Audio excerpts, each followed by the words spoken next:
It's not just singing notes, learning how to sing certain notes. It's also in how to hear. Hearing is singing.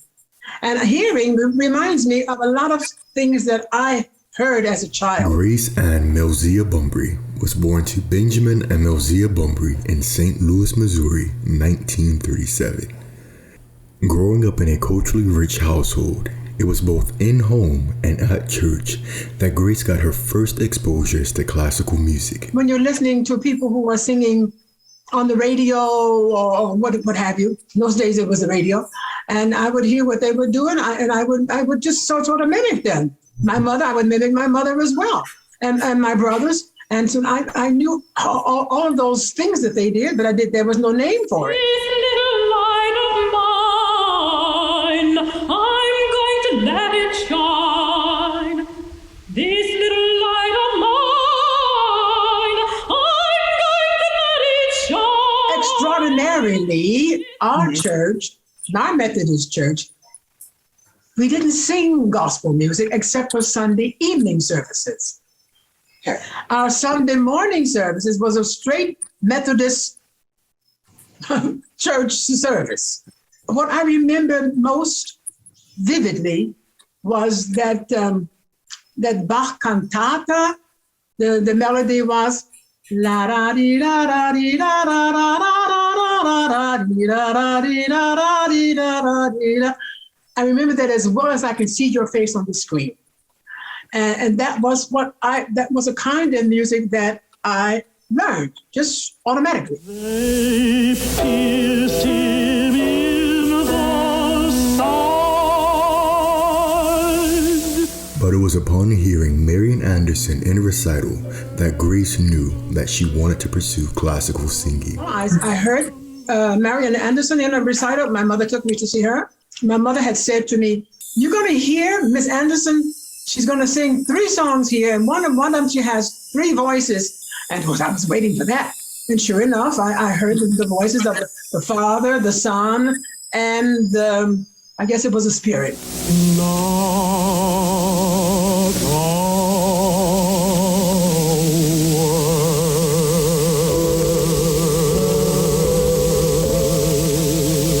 There were these different voices that I could hear, and which I enjoyed emulating.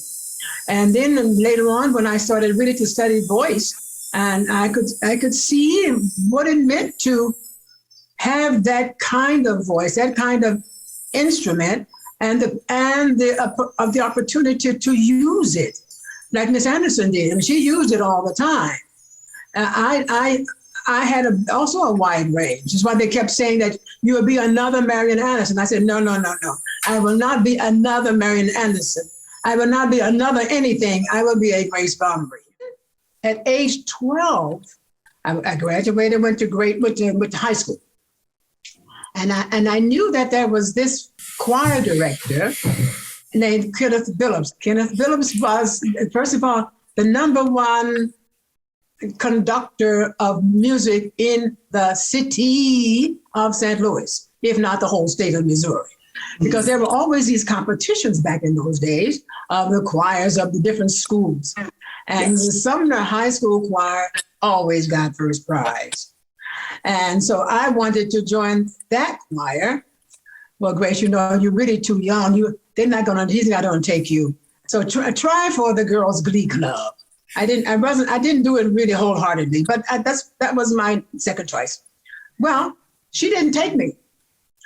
But Mr. Billups was standing back listening, and when the audition was over, he came over and asked me, would I like to join his choir? I said, I really wanted to join your choir, but I didn't think I was really good enough. He said, no, report to class tomorrow morning at 9:00.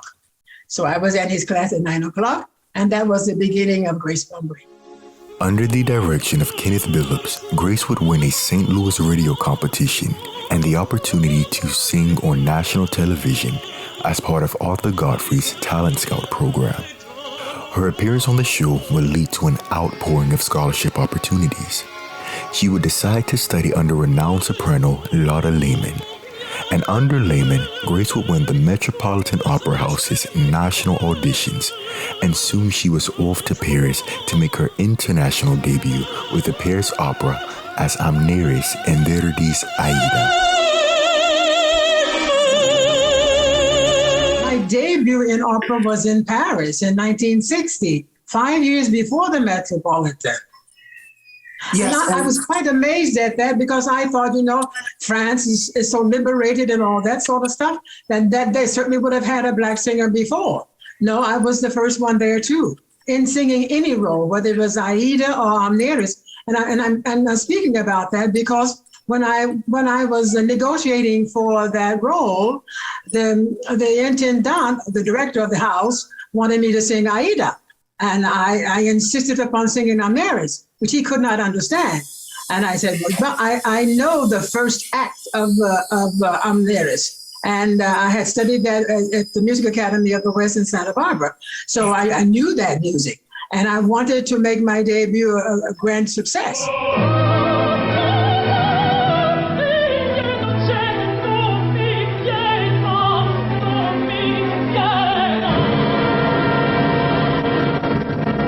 And that was a huge, huge enlightenment for me. And I think for that audience as well, because when I finished that scene, there was a thunder of a thunderbolt of applause.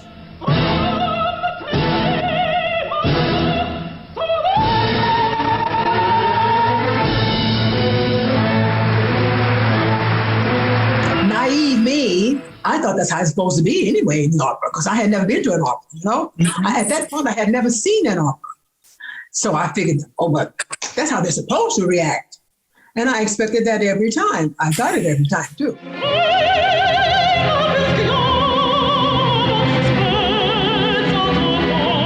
The success of her Amneris alerted the opera world that a new talent had arrived. But it was her appearance at the Bayreuth Festival as Venus in Wagner's Tannhäuser that made her a star.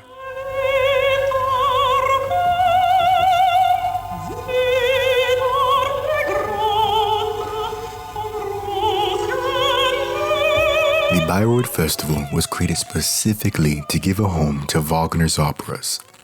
Prior to Grace, the festival had been around for nearly 100 years and had never featured a black performer.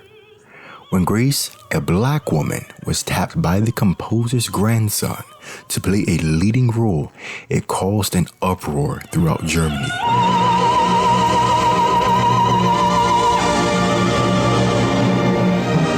Her performance was an overwhelming success.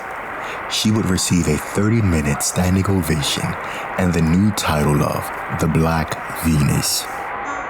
Let me just tell you, I was the first black everything. Because in those days, there were no black singers. There was Leontine Price, Shirley Berry, and Grace Bumbry.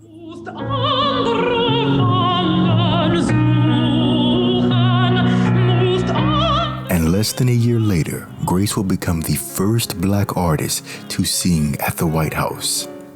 Throughout the 60s, Grace continued to break color barriers and make debuts in major opera houses throughout the world, with the best conductors, the newest productions, and with the finest colleagues.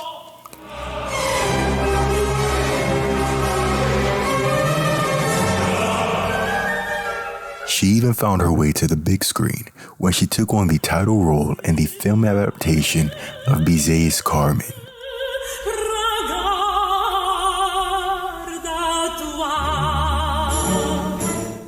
In a few short years, Grace quickly established herself as the premier mezzo-soprano in her field.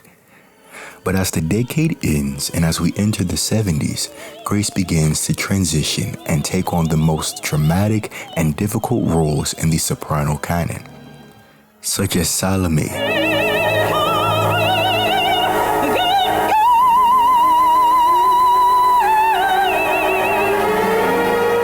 Aida,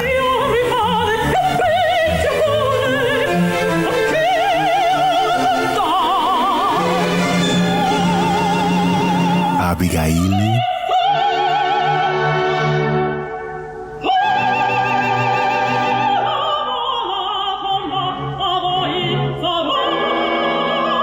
and Gioconda.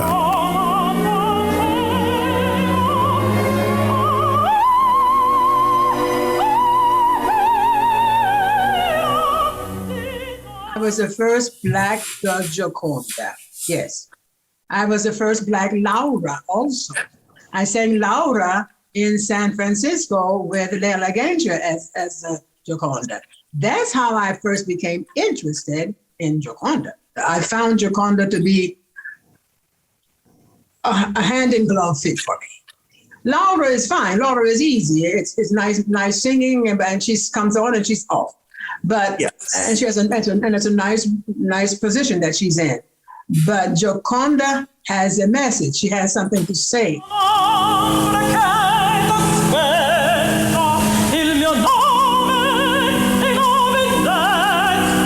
She's a so-called, in those days, a street singer, like a cabaret singer. Mm-hmm. And she loved her mother, and she worshipped her mother, actually, as did I with my mother. But I think what impressed me were those little snippets. There are moments of Gioconda that you can't even use it as an aria, but it's just so haunting. The music is so haunting.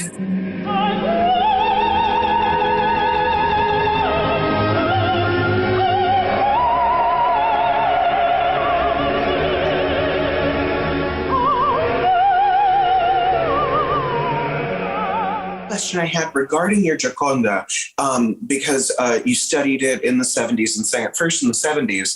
Did you ever at all coach the part with Milanov? That's a good question. Because, we lived in the same building on 72nd Street. Yes. Oh. And I saw her one day in the elevator. And I knew who she was, of course, and I spoke to her about the Gioconda because I knew everybody was talking about her high B-flat pianissimo. So I said, well, I'll speak to her and see perhaps I can coach with her. So she said, oh, yes, I would love to work with you. So I went down for the first lesson, and she wanted immediately to start on Suicidio. And I'm afraid I don't sing my F naturals or F sharps with a covered sound. I don't need to. Suicidio, the word is suicidio, not suicidio. So I declined. I said, I'm sorry, declined. And I said, I don't think that I would like to continue with these lessons. I have a different idea. My darling, but I've done so many of these. That might well be true, and I respect what you have done. But I'm afraid I have to think about my voice, my throat. And she said, okay, well, we parted friends, and that was that. But it was one lesson only, one lesson.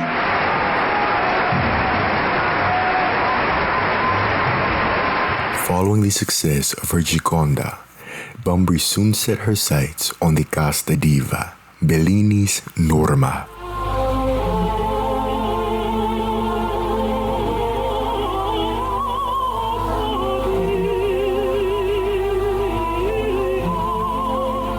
I recall having heard first the Norma recording of Maria Callas, because she was so very famous for Norma.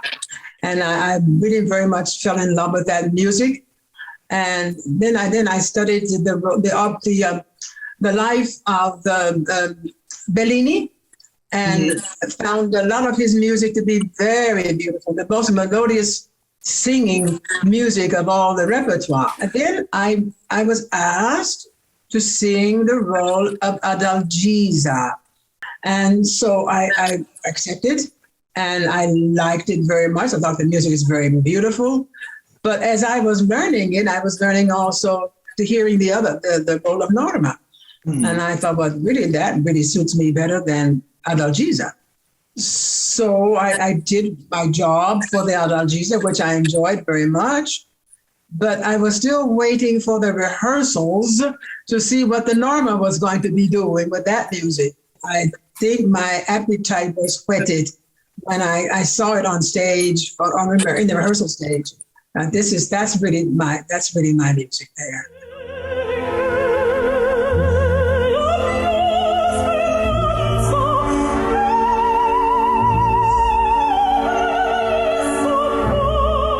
access to the recording of, I believe, the first time you sang it in Italy in 1977. And it's a fabulous recording. I did not know you had a high D natural, and it was one of the happiest things I ever found in my life. You have that in there?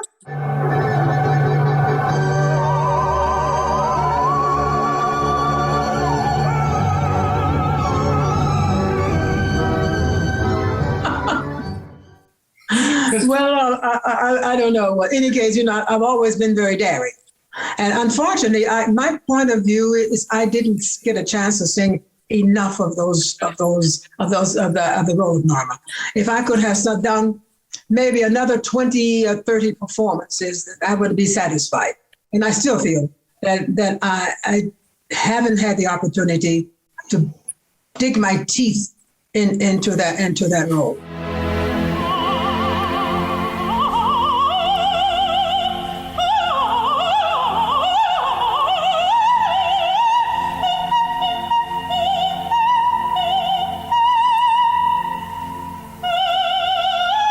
Her status cemented as one of the most powerful and versatile artists of her generation, Grace's streak of history-making performances continued well into the 80s, starting off with a groundbreaking Central Park concert in front of over 150,000 people.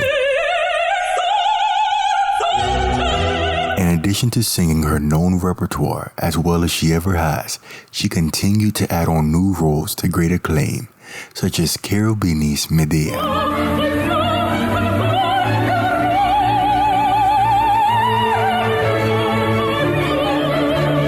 And she even led the Metropolitan Opera House's first ever production of Porgy and Bess.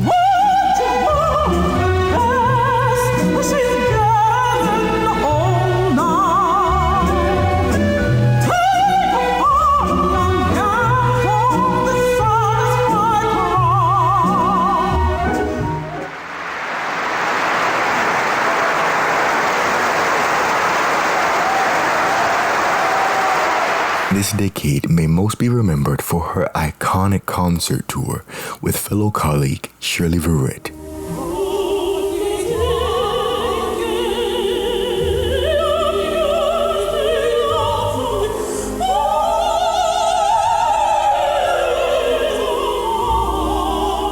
Bumbry and Verrett were among the three major black female singers of their generation. And like Bumbry, Verrett would start her career as a mezzo-soprano and transition into soprano territory, sharing much of the same repertoire as Bumbry. What the media tried to make a rivalry turned out to be a beautiful music-making experience that will be witnessed by many.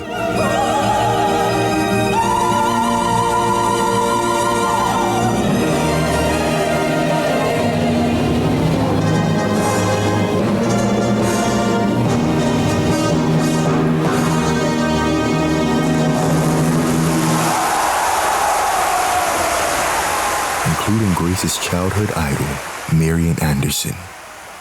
With her operatic career still thriving, it was during this time Grace began to explore other artistic interests, such as her love for pop music. Born to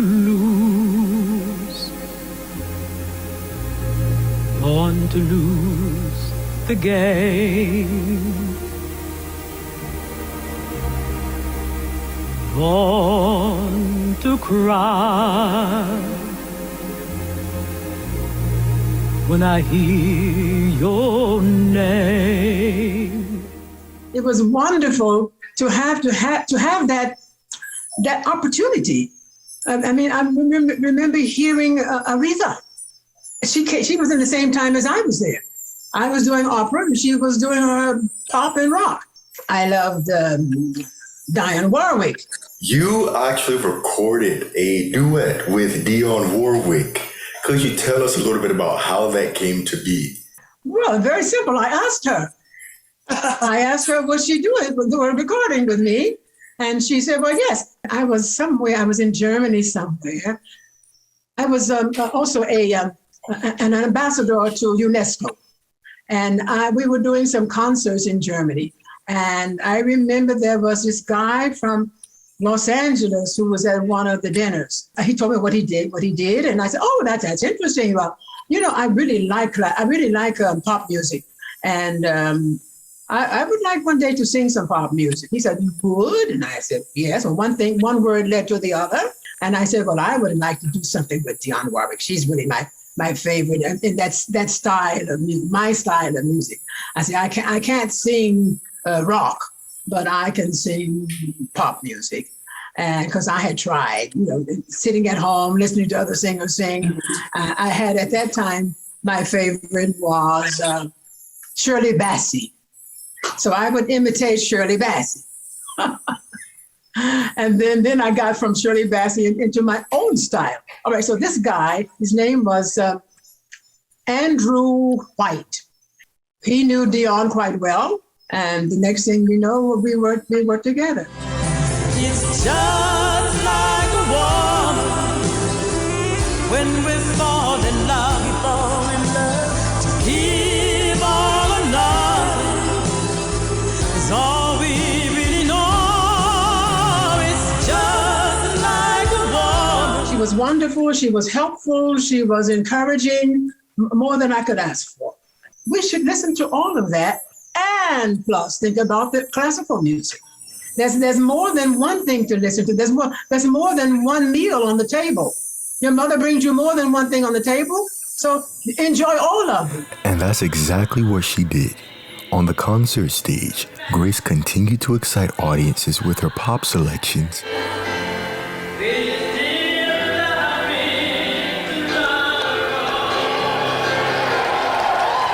And now, a new style of music.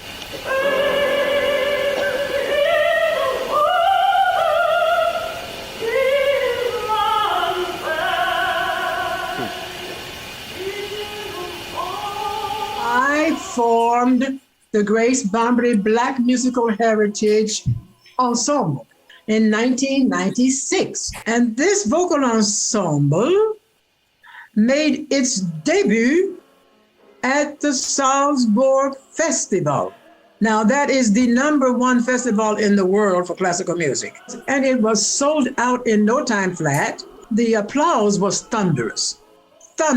Sometimes in standing ovations in between. While much of the 90s can be defined by Grace's concert and recital work, she continued to challenge herself by adding roles such as Puccini's Turandot,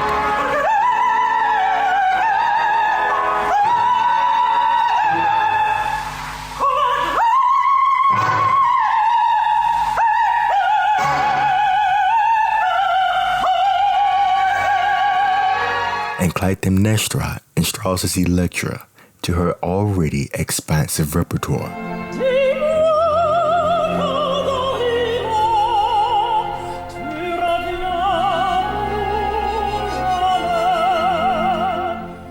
She'd retired from the operatic stage in 1997, putting an end to an undeniably major and diverse career.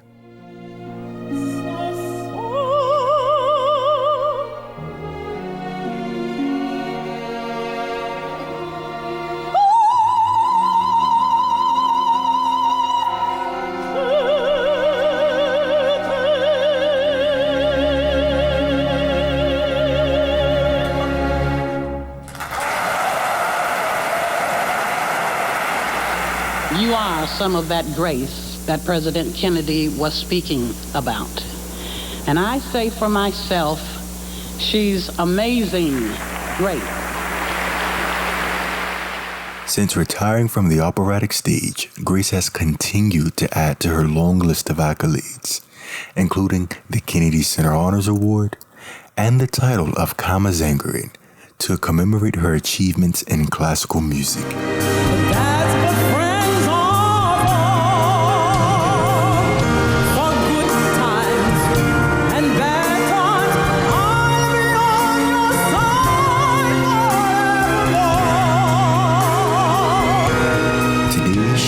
Active as a concert singer, recitalist, and now Can I just ask you how you position your ooh?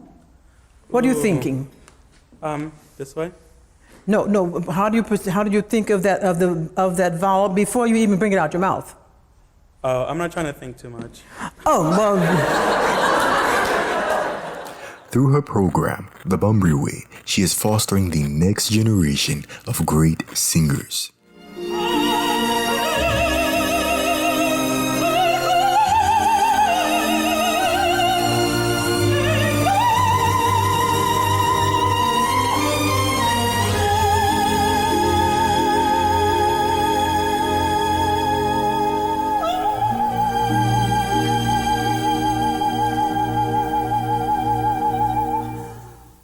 A pillar of classical music, Grace Bumbry remains a shining example of how talent, hard work, patience, and guidance from the right people can create greatness.